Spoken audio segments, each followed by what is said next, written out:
Open your gift, Nora. I want everyone here to understand why I'm done wasting my life on you. Grant Mercer said it in the middle of our living room while 27 people watched. My sister, Maya, froze beside the kitchen island with a stack of dessert plates in her hands. My coworkers stopped talking. Our neighbors turned away from the windows and stared at us instead. Near the fireplace, my best friend, Tessa Lane, tightened her fingers around a glass of champagne until her knuckles turned white. I was celebrating my 34th birthday in the condo Grant and I had shared for nearly 5 years.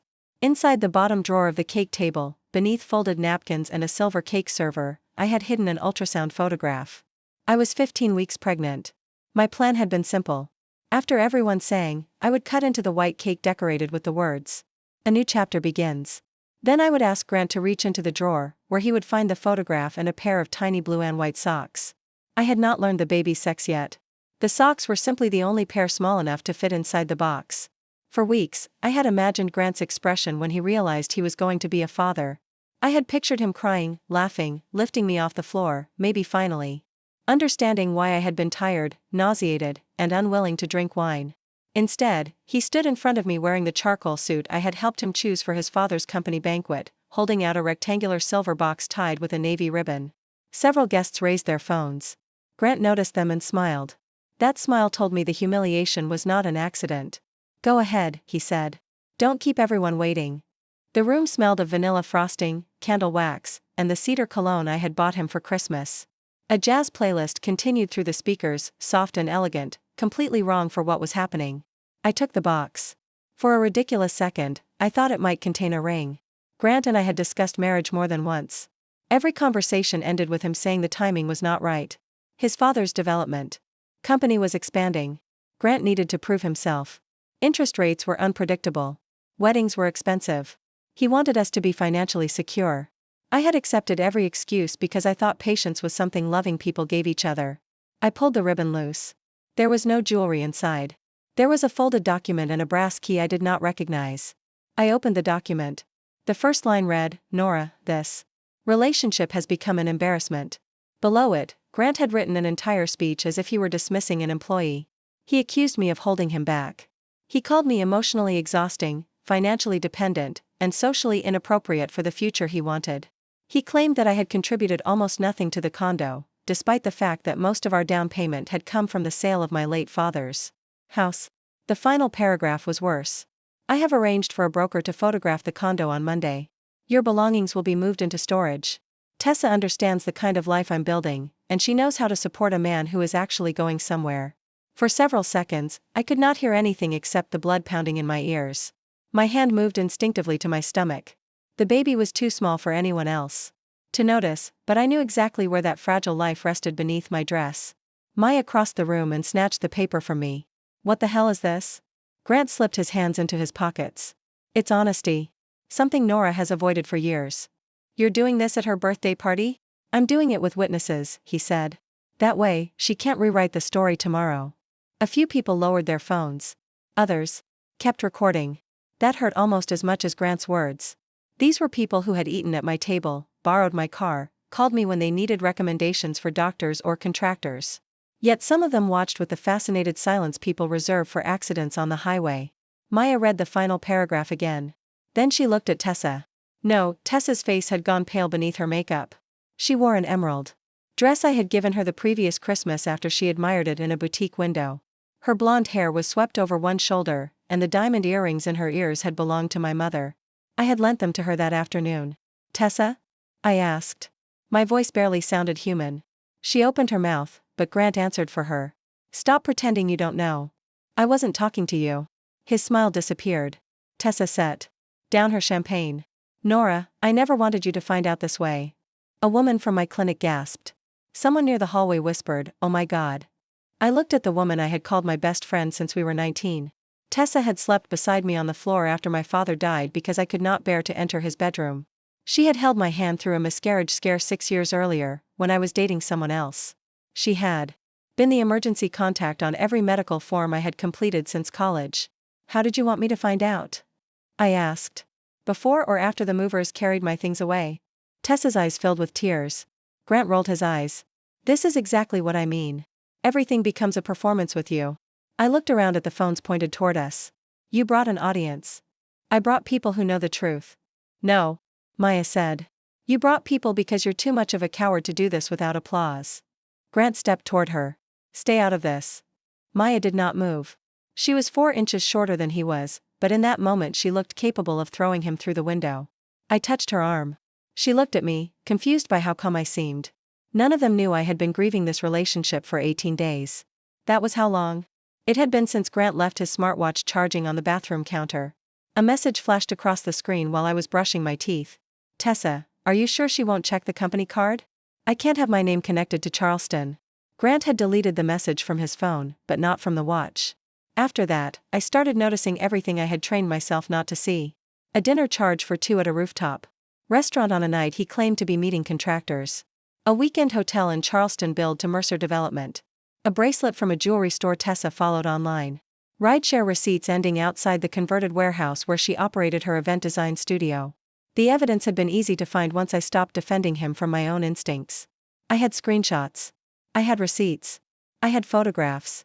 I had copies of bank statements stored in a new encrypted account Grant did not know existed. He believed the silver box had blindsided me. He had no idea I had spent more than 2 weeks preparing for the possibility that he was not merely cheating. Nora, he said, you should be grateful I'm giving you time to leave. I folded the letter. Thank you. His eyebrows lifted. For what? For saying all of this in front of witnesses. The room changed. Only slightly, but I felt it. Grant's expression tightened as if he had expected screaming and did not know what to do with composure.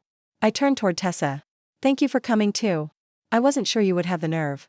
She began crying. I'm sorry. You're wearing my mother's earrings. Her hand flew to her ear. I forgot. No, I said. You didn't. Grant exhaled loudly. This self-righteous act isn't going to help you. The condo is being sold. My family's attorney has already started the process. Our names are both on the deed. My family has more attorneys than you have paychecks. A few people visibly flinched. Grant liked reminding everyone that his father owned one of the largest privately held commercial development companies in North Carolina. Richard Mercer's name appeared on office towers, apartment complexes, hospital wings, and university buildings across the state. Grant had grown up believing wealth was not merely protection. It was proof that he deserved to win. He pointed toward the brass key in the box. That's for the storage unit. The movers will pack your things Monday morning. You scheduled movers before speaking to me? There was nothing left to discuss. There is now. His eyes dropped to my stomach because my hand was still resting there. For one terrible second, I wondered whether he had guessed. But he only looked irritated. I'll come back Friday for my personal things, he said. I don't want you here when I do. No, he laughed. You don't get to tell me when I can enter my own home.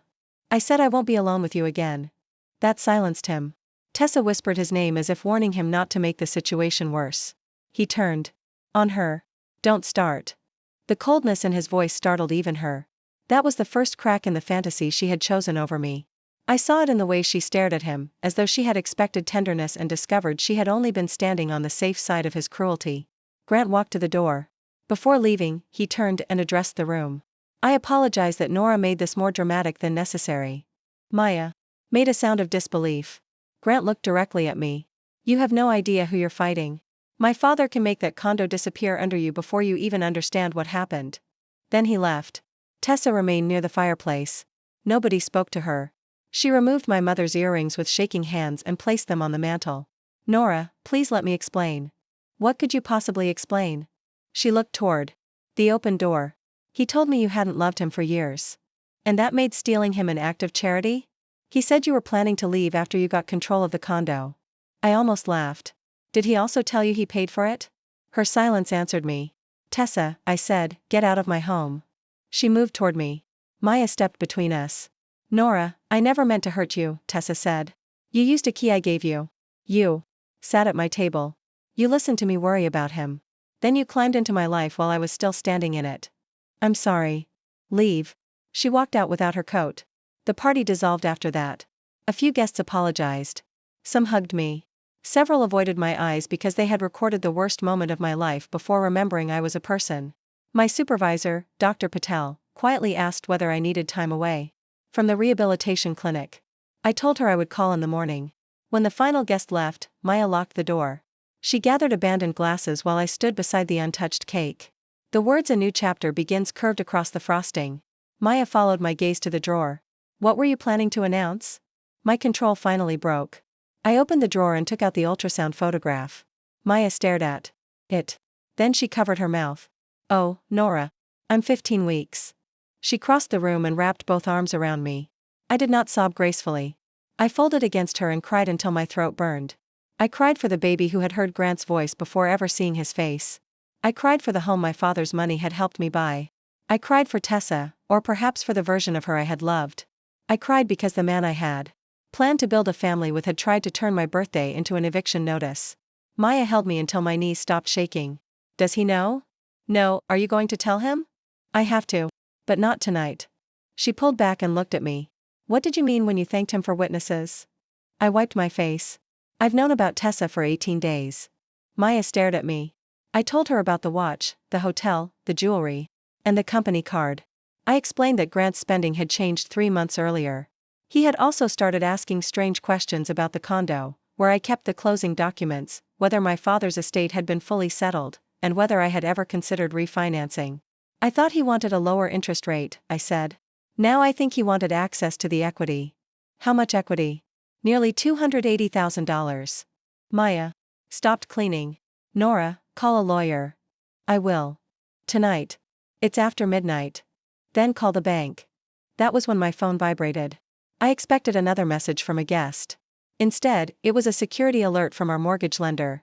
Thank you for submitting your home equity line of credit application. Your preliminary request for $210,000 is under review. I read it twice. My hands became cold. I didn't apply for this. Maya took the phone. Could Grant apply without you? Not legally. I logged into the lender's portal. A new application had been created 3 days earlier. It listed Grant and me as joint applicants. The contact email belonged to Grant. The phone number was his.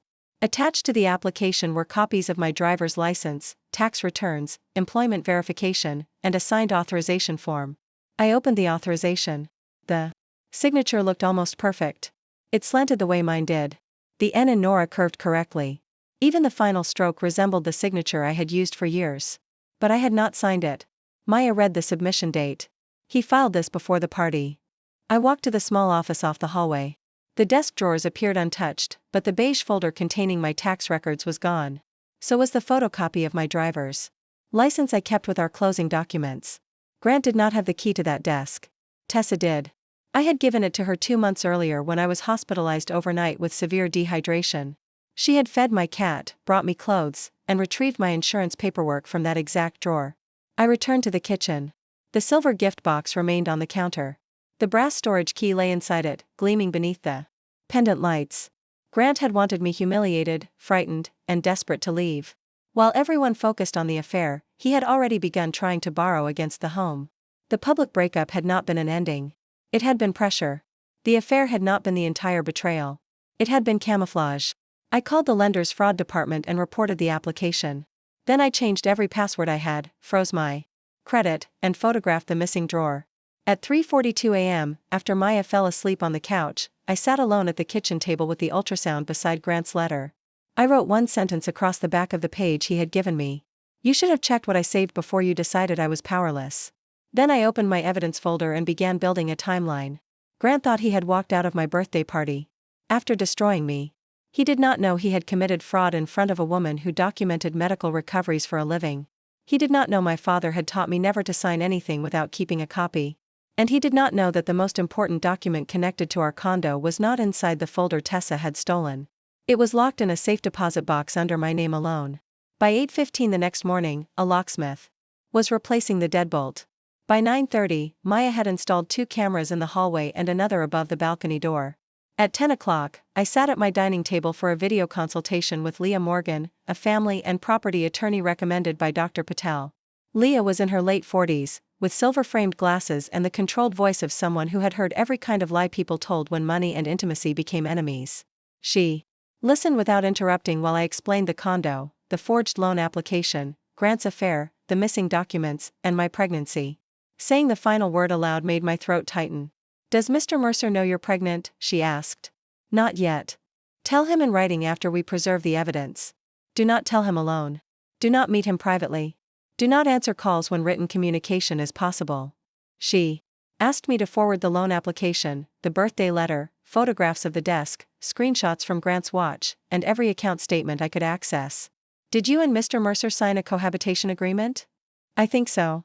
You think so? His mother insisted on it before we bought the condo. She said the Mercer family had to protect itself from women who might see Grant as a financial opportunity. Leah removed her glasses. And did you keep a copy? My father reviewed it before I signed. His copy should be in the safe deposit box. Retrieve it today. I almost smiled for the first time since the party. Elaine Mercer had treated me like a potential thief from the moment Grant introduced us. She had asked about my student loans before asking about my family. When my father died and left me his modest home outside Asheville, Elaine warned Grant not to let grief become an excuse for me to merge assets carelessly. The agreement she demanded might now be the document that stopped her son from taking everything. Grant arrived Friday at 2 p.m. with a black pickup truck, 2 movers, and his cousin Blake, who worked as a project attorney for Mercer Development. He did not knock. He tried his key, discovered it no longer worked, and began pounding on the door. Nora. Maya stood beside me. Our neighbor, Mrs. Alvarez, had agreed to witness the exchange, and Leah's paralegal attended through a video call on my laptop. I opened the door without removing the security chain. Grant looked at the camera above him. What is this? Documentation. You changed the locks? Your belongings are packed. You can collect them after signing the inventory. Blake stepped forward. You cannot deny a co-owner access. I'm not denying access, I said. I'm preventing an unsupervised entry after someone removed my financial records and used them in a fraudulent loan application. Grant's face changed.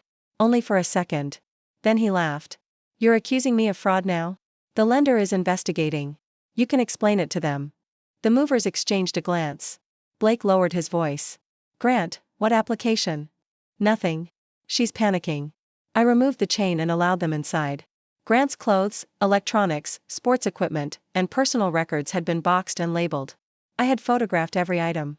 He walked through the living room inspecting the stacks as if searching for an excuse to accuse me of theft. Then he looked at me properly. I wore a loose gray sweater, but the curve beneath it was no longer completely invisible. His eyes dropped. He stared. What is that? Maya moved closer. I had planned to notify him through Leah that evening. I had wanted distance, precise wording, and proof of delivery. Instead, I stood in the room where I had once imagined telling him with joy. I'm pregnant. The color drained from his face. How pregnant? 15 weeks. You knew at the party? Yes. His eyes moved toward the cake table. The cake was gone, but the drawer remained slightly open. That was your announcement? Yes. For a moment, something human crossed his face. Shock, perhaps. Grief. Maybe even shame. Then suspicion hardened his expression. Is it mine? The question did not break my heart. That had already happened. It closed the door on whatever remained. Maya cursed under her breath. Mrs. Alvarez turned away in disgust. I looked directly at Grant. You were the only person I was sleeping with. That isn't proof. No, I said. But it tells me exactly what kind of father you're prepared to be. He stepped toward me. Maya moved between us, and Mrs. Alvarez lifted her phone. Grant stopped. You kept this from me. I learned that you were cheating 18 days ago. You announced the affair publicly 5 days ago. You attempted to take out a loan using my identity before either of those things. You are not the injured person in this room. Blake stared at him. Grant, did you submit a joint loan? Grant ignored him.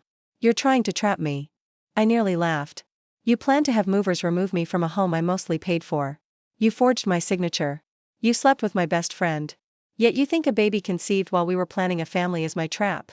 We weren't planning anything. Last October, you asked me to stop taking birth control.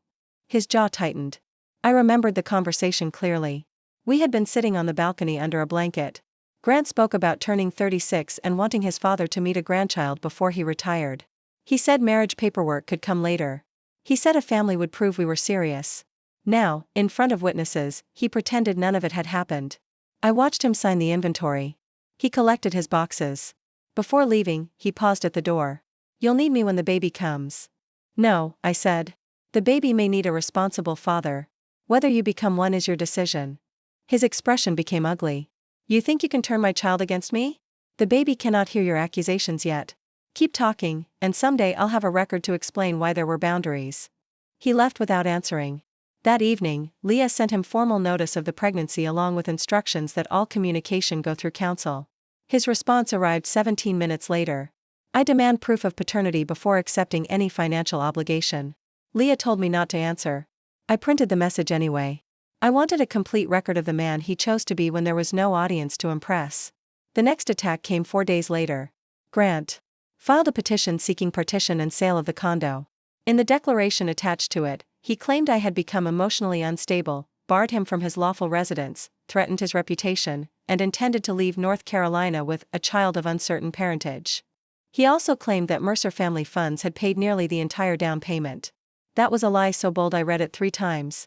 My father's house had sold for $318,000 after taxes and fees. I had transferred $240,000 toward the condo. Grant contributed $58,000, most of it borrowed from a trust administered by his parents. The monthly mortgage came from our joint account, but for the last 2 years I had deposited almost twice what he did because Grant's temporary cash flow problems never seemed to end. Leah was not alarmed. People write declarations as if confidence can replace records, she said. Records are less emotional. We retrieved my father's files from the bank. Inside the safe deposit box were the closing statement, wire confirmation, deed, and cohabitation agreement. The agreement contained 14 pages of language Elaine Mercer's attorney had insisted on. I remembered signing it at a polished conference table while Elaine watched me as if I were trying to marry the Federal Reserve. The ownership provision stated that equity would be divided according to documented contributions unless both parties later amended the arrangement in writing. A schedule attached to the agreement listed my initial ownership interest at 71% and Grant's at 29%.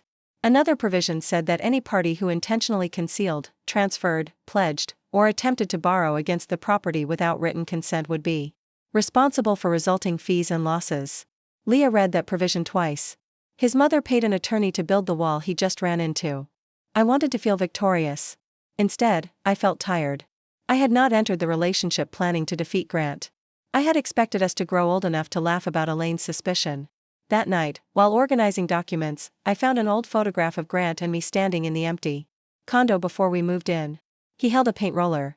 I held the keys. We looked exhausted and hopeful. The hardest part of betrayal was not discovering that someone had lied. It was realizing how much truth you had supplied to support the lie. Grant knew my father's death had left me terrified of losing another home. He knew I associated financial stability with safety. He knew the condo represented more than an investment. He used that knowledge to choose the threat most likely to paralyze me. The following Monday, I received a text from Tessa. I know you think I stole the folder. Please let me explain. I showed it to Leah. Do not call her, she said. Ask a direct written question. I typed, did you enter my condo and remove documents from the locked desk? Tessa took 11 minutes to reply. Grant said you had agreed to refinance. He told me you were hiding the documents because you wanted to sabotage him. That was not an answer. I wrote, did you remove them? Yes. The word appeared on my screen without apology, decoration, or escape. Then another message arrived. He told me it was temporary. I stared at it until the letters blurred. Tessa had always been impulsive. She bought expensive clothes when she could not pay rent and fell in love with men who treated basic kindness like an extraordinary favor. But she was not stupid. She knew taking documents from a locked drawer was wrong. She had simply believed betraying me would be worth the reward. Leah asked the building manager for archived hallway footage. The camera outside the elevator had captured Tessa entering our unit 22 days before my birthday. She used the key I had given her. She left 19 minutes later carrying a beige folder beneath her coat. Grant arrived through the parking garage 9 minutes after she left. The footage placed them together in the building. It also proved the document removal occurred before he publicly ended our relationship. I expected that discovery to make me feel stronger. Instead, it sent me to the bathroom at work, where I vomited until my stomach cramped. Dr. Patel found me sitting on the floor beside the sink. She drove me to the obstetric clinic herself. For 40 minutes, I lay beneath fluorescent lights believing stress had harmed my baby. Every movement from the nurse seemed too slow. Every quiet exchange between medical staff sounded like bad news. Then the ultrasound filled the room with a rapid heartbeat. The baby was fine. I turned my head and cried into the paper covering the examination table. The technician showed me a small hand moving near the baby's face. Very active, she said. I watched that tiny shape and understood something I had resisted since the party. I could mourn Grant, or I could protect the life he had helped create. I could not keep doing both with equal devotion. When I returned home, I removed every photograph of him from the bedroom. I packed the balcony blanket, the Christmas ornaments with our initials, and the coffee mug that said future MRS Mercer. I placed them in the storage unit attached to the key he had given me. Then I mailed the key to his attorney. The irony made Maya laugh for nearly 2 minutes. Grant responded to the building footage by accusing Tessa of acting alone. Tessa responded by sending me 26 screenshots. Most were romantic messages. I did not need to read them, but certain lines caught my attention. Once the condo is liquid, we'll start over somewhere clean. You'll finally have the life Nora was never sophisticated enough to give me. My father will understand when the deal is complete. Then I found a message about Tessa's business. Grant had arranged for Mercer Development to hire Lane and Light Events, her company, for design consulting on 3 properties. The payments totaled $84,600. Tessa had performed no design consulting. According to her messages, Grant told her the invoices were a legal way to give her money without attracting attention from his family. In another exchange, he instructed her to transfer part of the payments into an account controlled by an LLC called Queen City Property Solutions. I searched the company name. Its registered organizer was Blake Mercer, the cousin who had accompanied Grant to collect his belongings. I sent everything to Leah. She called me within 5 minutes. This is no longer just a dispute over your home. What is it? Potential misuse of company funds, fraudulent invoicing, and possibly a plan to move money through the condo refinancing. Do not contact anyone connected to Mercer Development. Grant's father contacted us first. Richard Mercer's assistant requested a private meeting. Leah refused unless the company's outside counsel attended and everything remained on the record. The meeting was scheduled for Friday at the offices of a neutral mediator in Uptown Charlotte. Grant, his attorney, a representative from Mercer Development, Leah, and I would attend. On Thursday evening, Elaine Mercer appeared outside my clinic.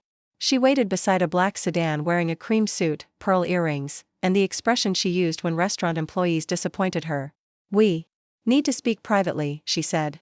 My attorney asked that all communication go through her. "This is a family matter. You made it a legal matter when your son tried to take my home." Her eyes moved toward my stomach. Grant had told her about the pregnancy. "You should have informed us immediately. I was planning to tell Grant at my birthday party. That was before you decided to create a spectacle." I stared at her. "Your son invited 27 people to watch him announce his affair." Elaine's mouth tightened. "Grant handled the relationship badly. That does not justify destroying his career. I have not contacted his employer. You sent corporate statements to your attorney. I sent evidence connected to fraud against me. Do you understand what allegations like that can do to the Mercer name? Do you understand what a forged signature can do to a pregnant woman's home?" Elaine stepped closer. "Women in your position often confuse emotional pain with legal entitlement. My position is 71% ownership." That stopped her. She had forgotten the agreement. I saw the memory return to her face.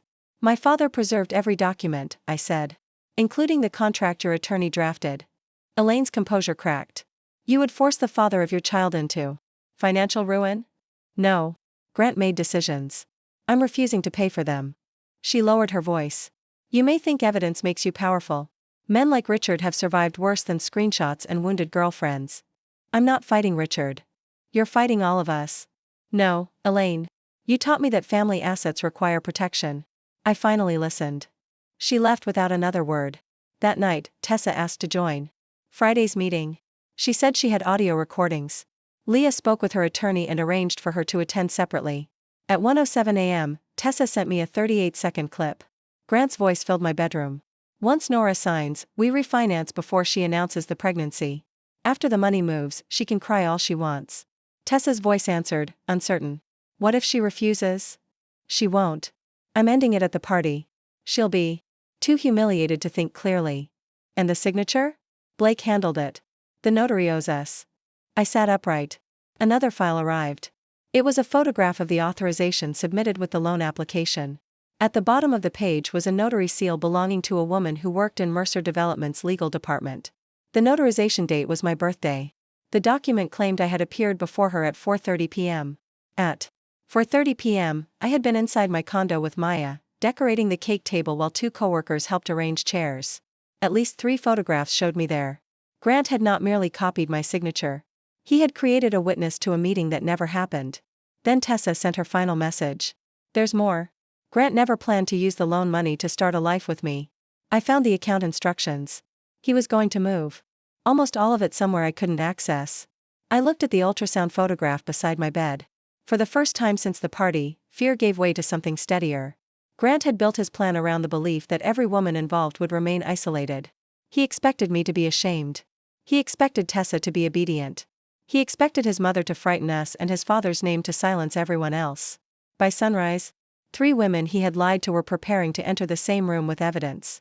And the contract his own family created was waiting on the table. The mediator's conference room overlooked uptown Charlotte from the 18th floor. Glass towers rose beyond the windows, many of them developed or renovated by Mercer companies. Grant had spent years pointing them out while we drove through the city. "That's what my family builds," he would say. He always said my family, even when other people had designed the buildings, financed them, poured the concrete, installed the electrical systems, and worked through the night to finish them. That morning, he entered the conference room believing the name on those buildings would protect him. He wore a navy suit and the silver watch I had given him for his 35th birthday. Blake followed with 2 attorneys. Elaine sat beside them, perfectly composed. Richard Mercer arrived last with the company's outside counsel and a woman introduced as the Director of Internal Compliance. Richard did not sit beside his son. That was the first thing Grant noticed. Tessa had not arrived yet. Leah placed 3 red folders in front of us. The first contained property records.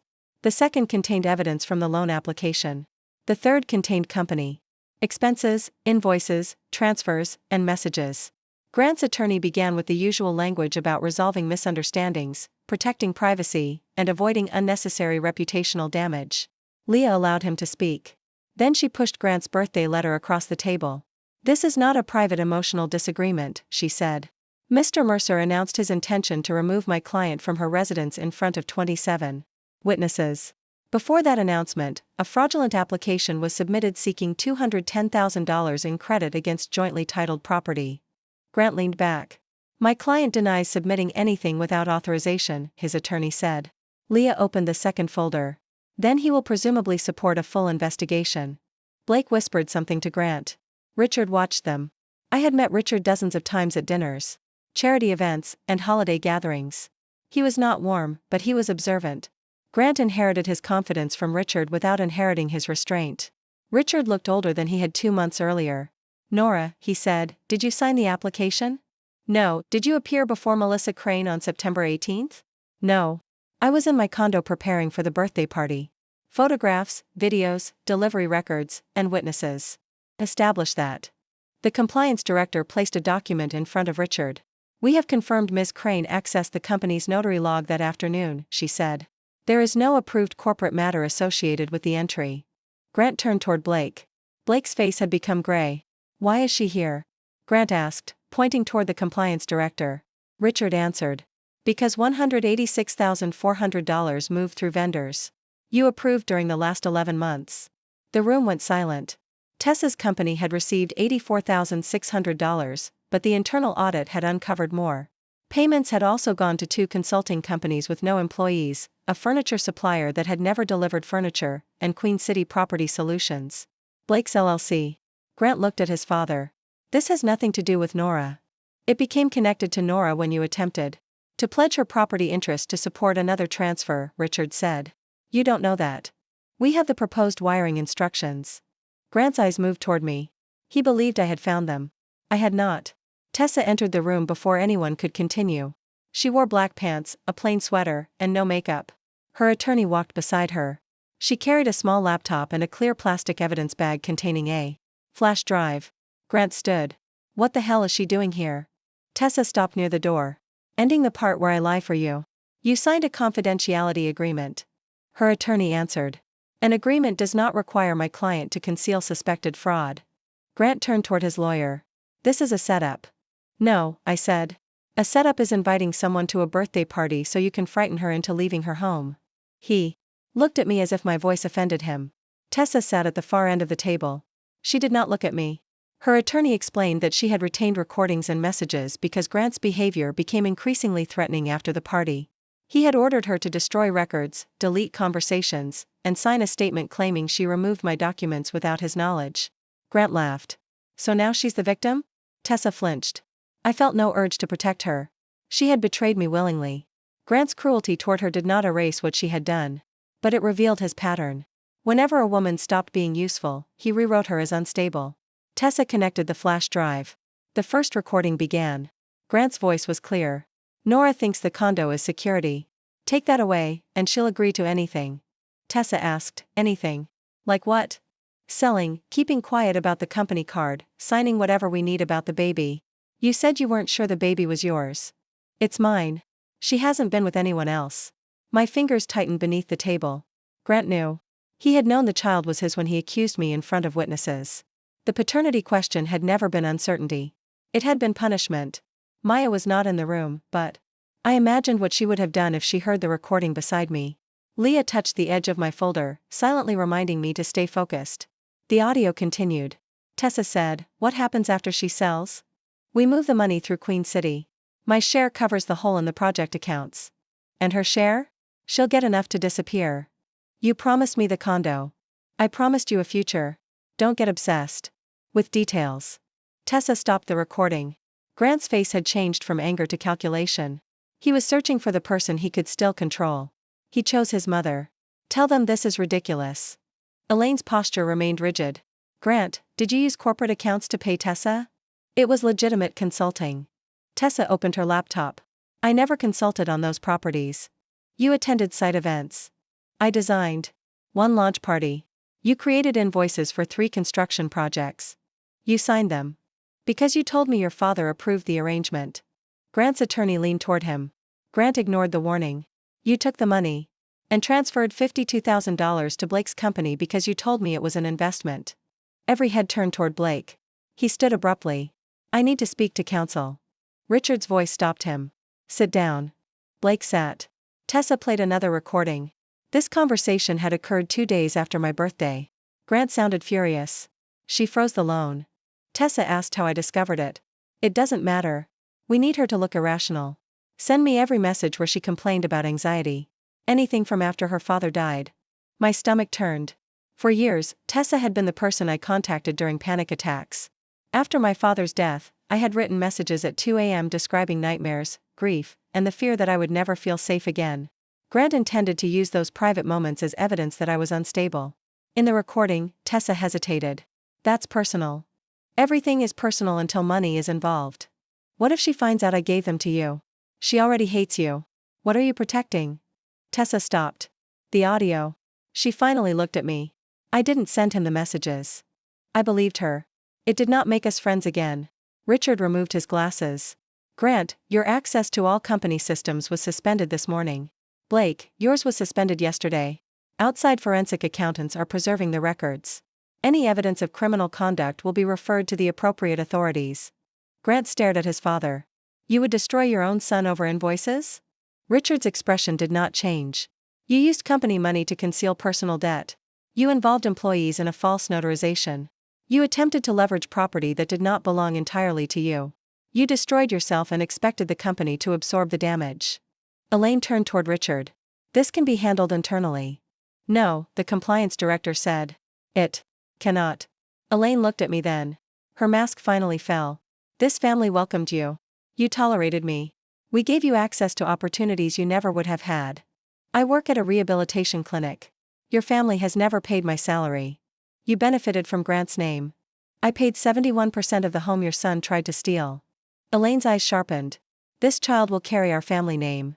That will be decided according to what is best for the child, not what looks best on a Christmas card. Grant slapped his palm against the table. Stop talking about my child like I'm not here. I turned toward him. You questioned whether the baby was yours in front of my sister and neighbors. I was shocked. You admitted on that recording that you knew. I was angry. That is what makes you dangerous. You use anger as permission to create whatever. Truth hurts the most. He stared at me. I had waited months to see regret in his face. Now that we were finally seated across from each other, I understood that regret was not necessary for justice. Consequences did not require his emotional cooperation. Leah opened the first red folder. The property issue can be resolved today. Grant's attorney glanced at the cohabitation agreement. He had clearly seen it for the first time that morning. Leah summarized the ownership schedule, documented contributions, and misconduct provision. Because I held 71% of the beneficial equity and had sufficient financing to purchase Grant's share, we proposed a buyout based on a neutral appraisal. Grant would receive his legitimate equity after deductions for half of the outstanding joint debt, expenses associated with the fraudulent loan application, and attorney fees recoverable under the agreement. The result was far less than he expected. He read the number twice. "You're stealing my home." I almost admired the audacity. "You gave me a storage key at my birthday party. I put years into that condo." "So did I. I chose the renovations. I paid the contractors. My name adds value. The appraiser did not include your personality." Richard looked down, but I saw his mouth tighten as if suppressing a reaction. Elaine examined the agreement. "This provision was designed to protect Grant." Leah answered calmly. "It protects the party who did not attempt an unauthorized encumbrance." Elaine looked at her own signature near the bottom of the document. She had signed as a witness to the disclosure schedule. The weapon she commissioned had turned in my hand. That was the second major twist Grant had failed to anticipate. The third came from the lender's representative, who joined by video. The bank had compared metadata from the fraudulent application with Grant's company laptop. The document had been created there. The digital certificate associated with the submission had been purchased using Blake's corporate card. Melissa Crane, the notary, had already admitted she never saw me sign. She claimed Blake told her I had completed the document remotely and that the notarization was a harmless correction. The loan application was permanently cancelled. A fraud notation would remain connected to Grant's customer profile, not mine. The lender also agreed to confirm in writing that I had reported the application immediately. Grant sank back in his chair. For the first time, he looked less like a powerful man losing control and more like a frightened boy waiting for his parents to erase the damage. Elaine reached for Richard's arm. "Richard, say something." He moved his arm away. "I have spent 36 years building a company that employs more than 600 people. I will not risk all of them to preserve the illusion that my son is incapable of consequences." Grant's face twisted. "You always wanted me to fail. I wanted you to become accountable. You handed everything to strangers before trusting me. I handed you a position you had not earned. This is what you did with it."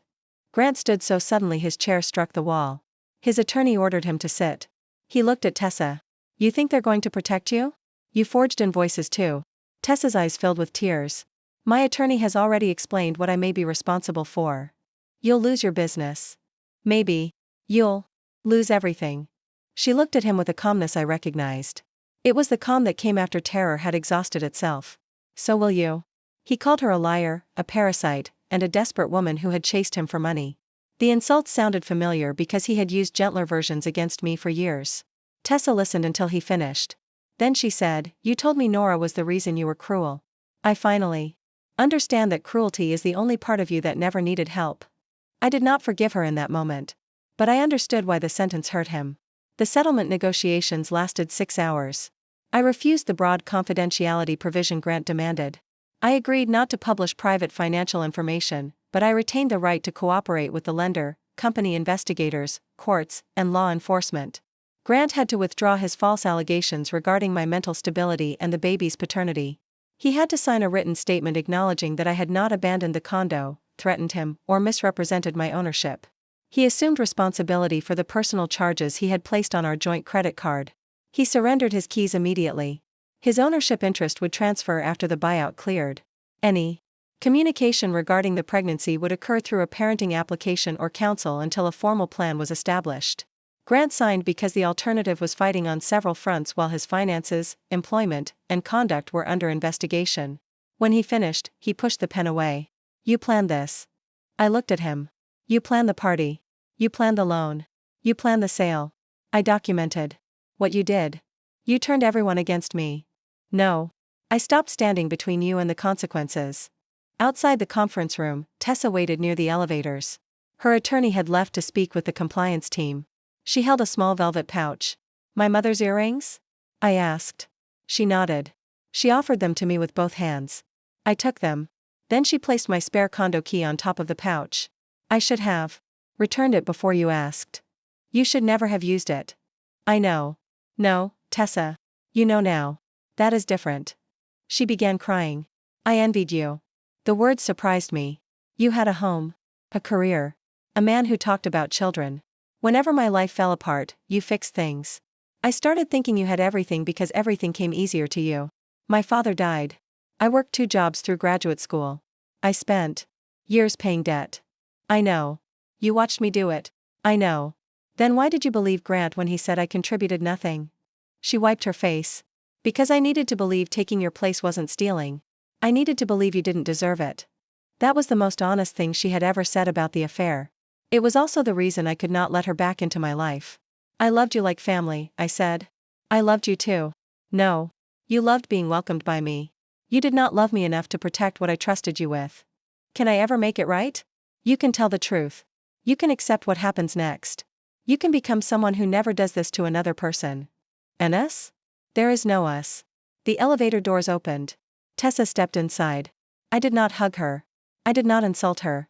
I watched the doors close and let the friendship end without pretending history was the same thing as forgiveness. The condo transfer was completed 7 weeks later. I refinanced the remaining mortgage in my name alone. The monthly payment increased, but I could afford it. Maya moved into the guest room temporarily and refused to pay rent, so I made her buy groceries instead. Mercer Development terminated Grant after the audit confirmed unauthorized payments and undisclosed conflicts. Blake resigned before he could be fired. The company referred the forged documents and suspicious transfers to investigators. I did not follow every development. For months, I had measured my life according to Grant's next attack. Once the condo was secure, I stopped giving him the center of my attention. My pregnancy became difficult near the end. I developed high blood pressure and spent more time at the clinic than I wanted. Grant attended 2 medical appointments through arrangements made by our attorneys. At the first, he brought flowers. I left them at the reception desk for the nurses. At the second, he apologized in the parking lot. I don't know how to repair this, he said. You don't. I want to be involved. Then be consistent. I lost my job. That does not cancel your responsibility. My father won't speak to me. That is between you and your father. Tessa ruined my life. I looked at him. You still cannot say your own name when you describe what happened. He lowered his eyes. I handed him a printed schedule for the remaining appointments, parenting classes, and mediation sessions. Being involved is not an emotion, I said. It is a pattern. Build one. Our daughter was born during a thunderstorm at 3:18 a.m. Labor lasted 19 hours. Maya stayed beside me, feeding me ice chips and threatening anyone who adjusted a monitor without explaining it first. When the nurse placed my daughter against my chest, the room disappeared. She weighed 7 pounds, 6 ounces. She had dark hair, a furious cry, and a tiny crease between her eyebrows that made her look deeply offended by the entire experience of being born. I named her Lily Mae Bennett. Grant arrived 53 minutes later. He had completed the required hospital paperwork and followed the boundaries we established. A nurse brought him into the room after asking my permission. He stopped beside the bed and stared at Lily. His face collapsed. I had once imagined that moment as the beginning of our family. Instead, it was the beginning of something smaller and more careful, 2 adults connected by a child, with trust no longer assumed. Can I hold her? He asked. Sit down. He sat in the chair beside the window. The nurse placed Lily in his arms. Grant cried silently. I did not reach for him. I did not comfort him. I allowed him to meet his daughter because she was not responsible for what he had done to me. Those were different things. A paternity test later confirmed what Grant had already admitted privately: Lily was his. A court-approved parenting plan began with short supervised visits. Grant attended them. He completed parenting classes. He found a job with a smaller construction firm that did not give him a title he had not earned. He made payments consistently. I did not congratulate him for doing what Lily deserved. I documented it. Consistency slowly became routine. Routine did not become romance. There was no moment when I looked at him holding our daughter and forgot the silver box, the forged signature, or the recording in which he described humiliation as a strategy. Forgiveness, for me, did not mean erasing evidence. It meant refusing to let the evidence poison every good thing that came afterward. Tessa appeared outside the condo once, 5 months after Lily was born.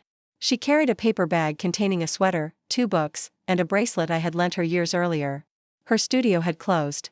She was working for a catering company and cooperating with the financial investigation. I brought everything I found, she said. I accepted the bag. I wrote you a letter.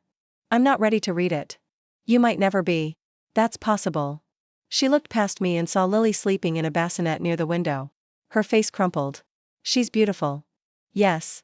I'm glad you're okay. I wasn't okay. I became okay. Tessa nodded. I think about that night every day. I don't anymore. That hurt her more than anger would have. I closed the door gently. A year after the birthday party, I celebrated again in the same living room. There were no champagne towers, rented decorations, or guests I barely knew. Maya brought cinnamon rolls. Dr. Patel brought coffee. Mrs. Alvarez arrived with a knitted sweater for Lily even though it was my birthday. Only 8 people stood in the room, and every person there had earned the right to witness my happiness. On the mantel, I placed the first ultrasound photograph. Beside it sat the empty silver box Grant had given me. Maya asked why I kept it. Because it was the worst gift I ever received, I said. And somehow, it gave me my life back. Lily crawled across the rug, pulled herself upright against the coffee table, and took 2 unsteady steps toward me. Everyone cheered.